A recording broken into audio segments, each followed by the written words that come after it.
নিম্নমানের রাস্তা তৈরি হওয়ায় বাধ্য হয়ে রাস্তার কাজ বন্ধ করল গ্রামবাসী। দুবরাজপুর ব্লকের বেলবুনি থেকে বনহরি বাসস্ট্যান্ড পর্যন্ত প্রায় 5 কিলোমিটার রাস্তার কাজ শুরু হয়েছে ইতিমধ্যে। একদিকে রাস্তার কাজ চলছে, অপরদিকে রাস্তার চটা ছাড়ছে, আর সেই দেখে ক্ষিপ্ত গ্রামবাসীর অভিযোগ, দীর্ঘদিন ধরে বেলবুনি থেকে বনহরি যাওয়ার একমাত্র রাস্তা মাটির ছিল, ফলে সামান্য বৃষ্টি হলেই যাতায়াতের সমস্যায় পড়তেন গ্রামবাসীরা। বর্ষায় পারাপার করা সম্ভব হতো না। দীর্ঘদিনের দাবির পর এবার হচ্ছে পাকা রাস্তা, কিন্তু রাস্তার অবস্থা এমন দেখে ক্ষিপ্ত গ্রামবাসী। বন্ধ রাখা হলো রাস্তা তৈরির কাজ। কেন আমাদের দীর্ঘদিন কাঁচা রাস্তা ছিল, আমরা খুব কষ্ট পেয়েছি। তারপরে পাকাটা স্যাংশন হয়েছে, খুব কষ্ট করেই হয়েছে। তো এই পাকা যেমন এখন কাজ শেষ হয় না, এখন থেকে রাস্তায় ছড়িয়েছে। তাহলে কি কাজ হচ্ছে? এরকম হলে আমরা কি লাভবান হব? এটা তো আমাদের পারাপারের জন্যে, এটা তো অন্য কোনো ব্যাপার নাই। তাই আমাদের আপত্তি যাতে রাস্তা ভালো হয়, চাইছে রাস্তা ভালো হোক, অন্য কোনো ব্যাপার নাই। যাতে 5 বড়াই দিতে বলেছে, 5 বছর গ্যারেন্টি, তো 5 বছর 5 দিনও গেল না।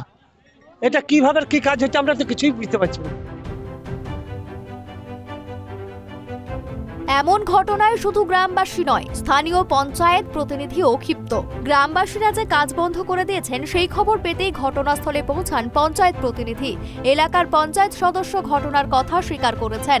তিনি আশ্বাস দেন, ঠিকাদারের সঙ্গে কথা বলার পর সমস্যা না মিটলে প্রশাসনের দ্বারস্থ হবেন তিনি। কিছু ডিফল্টার আমাদের সামনে পড়ে, সেই ডিফল্টারটা দেখার পরে ঠিকাদারকে ডাক করা হয়।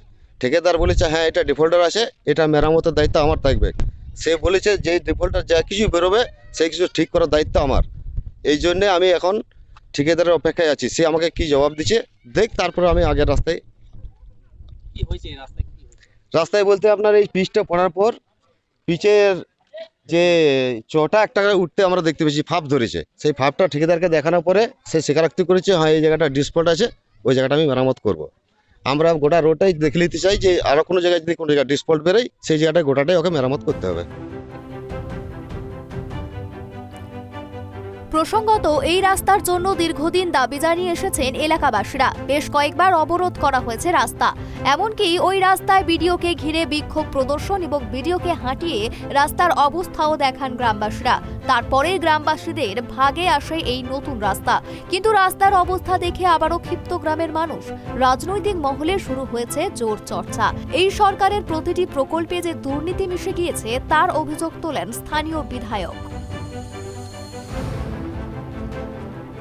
দেখুন, লক্ষ্মীনারায়ণপুর পঞ্চায়েতের বিস্তীর্ণ এলাকার মানুষ দীর্ঘদিন ধরে দাবি জানিয়ে এসছে বেলবনি থেকে বনহরি পর্যন্ত যে মাটির রাস্তা, সেই রাস্তাটা পাকা করার, এবং তারা বিক্ষোভও দেখিয়েছে। বিডিও নিজে গিয়ে পরিদর্শন করেছে এবং আশ্বাস দিয়েছিলেন এবং সেই কাজ শুরু হয়েছে।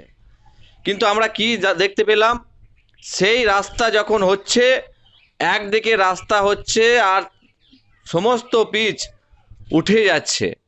অর্থাৎ পিচ রাস্তার নামে আজকে যেভাবে মানুষকে বোকা বানানো হচ্ছে এবং সেই টাকার আজকে দুর্নীতি হচ্ছে। দীর্ঘদিনের পথ চলতে কষ্ট ও বিক্ষোভের কারণে একটি রাস্তা ভাগে পেল গ্রামবাসী, তাতেও দুর্নীতি যে জড়িয়ে রয়েছে তা এলাকার সিংহভাগ মানুষ অভিযোগ তুলছেন। নিম্নমানের কাজ হলে মাসখানেক এই রাস্তা টিকে থাকবে কিনা সেই প্রশ্নের মুখেই এখন প্রশাসন। বীরভূম থেকে জয়ন্ত দাসের রিপোর্ট, প্রাইম টিভি।